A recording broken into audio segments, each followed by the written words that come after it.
els intents per dotar a la llengua valenciana d'una normativa ortogràfica en la que es poguera escriure s'inicien durant la Renaixença, encara que l'acord no fou possible a causa de la falta d'enteniment entre les corrents literàries, una arcaixant i l'altra popular. El primer autor en intentar conscientment dotar al valencià d'una normativa pròpia seria Josep Nebot, en 1910. Però serà el treball Lluís Fullana el que dotarà, en les primeres dècades del segle XX, al valencià de normativa ortogràfica, gramàtica i diversos estudis lingüístics que possibilitaran el conreu i l'ús escrit en propietat i correcció.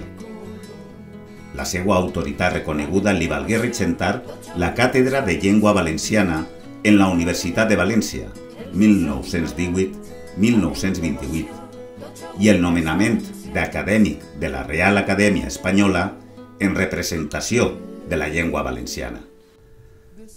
La dictadura primorriberista truncà la labor de recuperació idiomàtica i no serà fins a 1932, dins d'un clima de germanor en uns altres pobles ibèrics, que s'adopten, ignorant la llavor dels lingüistes valencians, les normes catalanes baix l'epígraf de Bases d'Ortografia Valenciana, conegudes com a normes de Castelló, acceptades per molts dels firmants com a solució provisional i transitòria. En 1933, el mateix Fullana reedità la seva ortografia valenciana, frontalment oposta a les bases. En ple franquisme, el polifacètic Josep Maria Ballarri rescata la normativa que en 1922 confeccionà ell mateixa, sent membre de la secció de literatura de lo Ratpenat. Són les conegudes com normes quaqueres, proposta que no tingué èxit.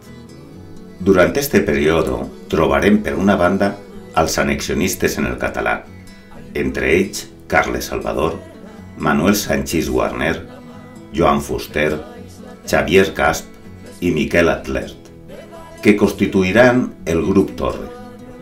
Per un altre, en lo Ratpenat i Sicània, acolliran a més valencianistes no tan proclius a deixar annexió lingüística.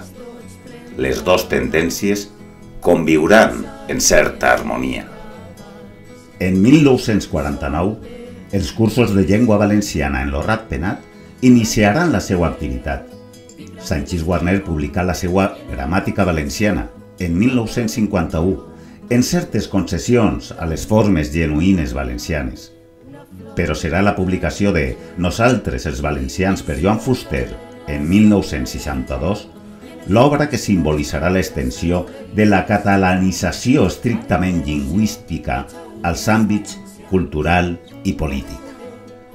Durant els anys 70, Miquel Atlert se rebel·larà contra l'aniquilació de la llengua valenciana, exponent els seus criteris en el llibre En defensa de la llengua valenciana, publicat en 1977. Escric per a una terra qüestionada. Entre unes altres coses, propon recuperar el treball de Fullana, arraconat des de 1928 i durant el franquisme, període este en el que la catalanització idiomàtica i cultural gotxaren de grans complicitats. Les indicacions d'Atlert són acceptades per la revista Murta i per les publicacions d'entitats valencianes com el Grup d'Acció Valencianista o editorials com Promoció de Cultura Valenciana del Sénia al Segura. La secció de Llengua i Literatura de l'Acadèmia de Cultura Valenciana, actualment Real Acadèmia de Cultura Valenciana, conformada per un grup d'intel·lectuals valencians de prestigi, entre els que hi havia mestres, filòlegs, escriptors, catedràtics de llengua i literatura, teòlegs, etc., es posa a treballar en una ortografia que, bevent en els treballs de Nebot i especialment de Fullana, veurien la llum en 1979.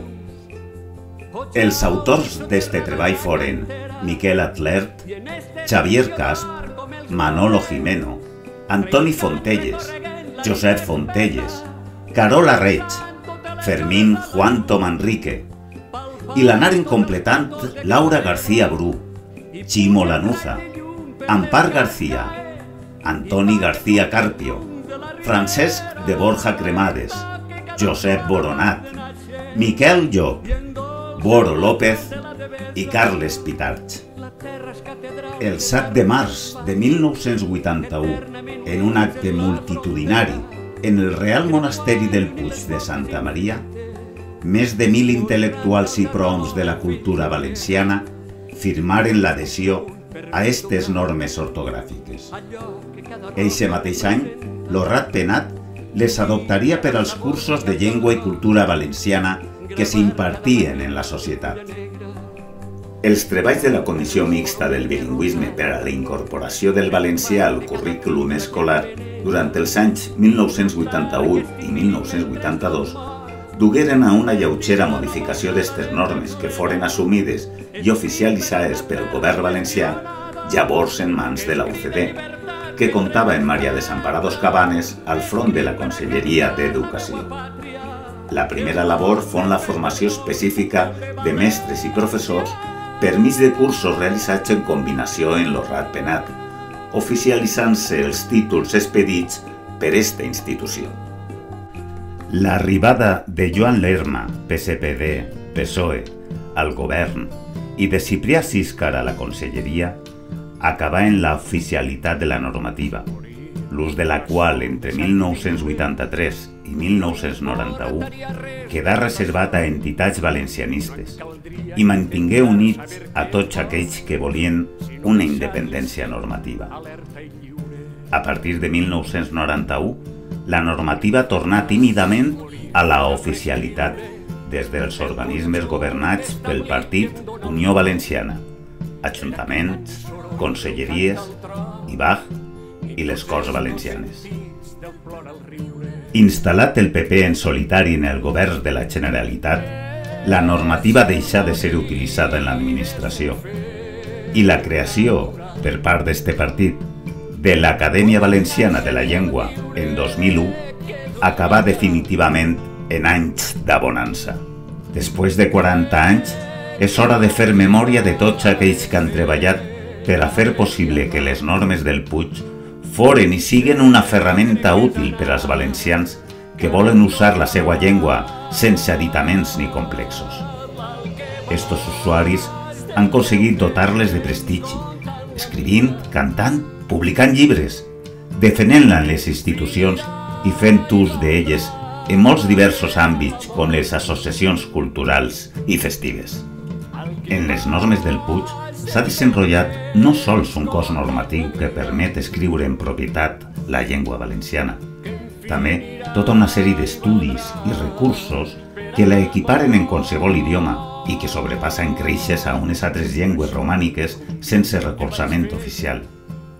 Aixina, gotxa d'ortografia des de 1979 i documentació formal que la justifica des de 1981, gramàtica, edicions de 1982, 1987 i 1997, Diccionari valencià-castellà, castellà-valencià, elaborat en 1992, Diccionari general de la llengua valenciana i una nova gramàtica de la llengua valenciana de 2015, a més d'estudis fonètics sobre la flexió verbal, vocabularis bàsics o diccionari de sinònims. Durant estos anys, més de 425 autors representatius de la majoria de les comarques valencianes han editat obra, fins a alcançar un muntant superior a les 1.300 publicacions i abarcant totes les temàtiques i gèneres: teatre, 128 llibres, poesia, 185 obres, narrativa, 198 llibres, ensaig, 114 llibres, ciències socials i divulgació, 166 llibres, traduccions d'obres clàssiques universals, etc. En 2011, Joshua Fishman, un dels autors més importants de tota la història de la sociolingüística, edità per a la Universitat d'Oxford un manual sobre els conflictes normatius de varietats lingüístiques de tot el món, incloent un capítol dedicat a analitzar específicament la rellevància de les normes del Puig. També els treballs de sociolingüística internacional més rellevants inclouen freqüents referències a la normativa de la Real Acadèmia de Cultura Valenciana. Joshua Fishman, en 2014, que cita el conflicte valencià-català com a exemple a l'hora de determinar la categoria d'una varietat. La nova gramàtica de la llengua valenciana i el Diccionari General de la Llengua Valenciana apareixen inclosos en l'anàlisi dels processos d'estandardització de les principals llengües europees que es fa en els manuals de Walter de Gruyter en 2020. Sian McKinnon parla del valencià i del català com a llengües germanes. La lingüista russa H.N. Germanova, en el seu treball sobre estandardització i llengües en conflicte, analitza el paper de les normes del Puig com a codificació autònoma de la llengua valenciana, en oposició a la norma assimiladora de la AVL. Com hem vist, les normes del Puig han aconseguit dotar als valencians d'un instrument que els fa possible expressar-se per escrit en la seva llengua, aconseguint un equilibri entre la tradició i el parlar actual. Passats 40 anys d'aquell acte d'adhesió i repassant l'història, segur que trobem algun moment fosc i desagradable. Però és hora de mirar avant i donar gràcies per esta ferramenta, traent-li el màxim rendiment a través d'un ús constant, compromès i orgullós. En les nostres mans està el futur de la llengua valenciana. Fem-lo esplendorós. Valent Mingau, tenim llacor de regne secular, sembrant el blat tindrem el pa. La nostra terra de groc d'espiga, la mar amiga i el roig de sang, la nostra pàtria feliç coloma, a tots en poma com mare gran. La nostra pàtria com brau poema, no mai es crema, renaix en pau. La nostra llengua no sap de tregua,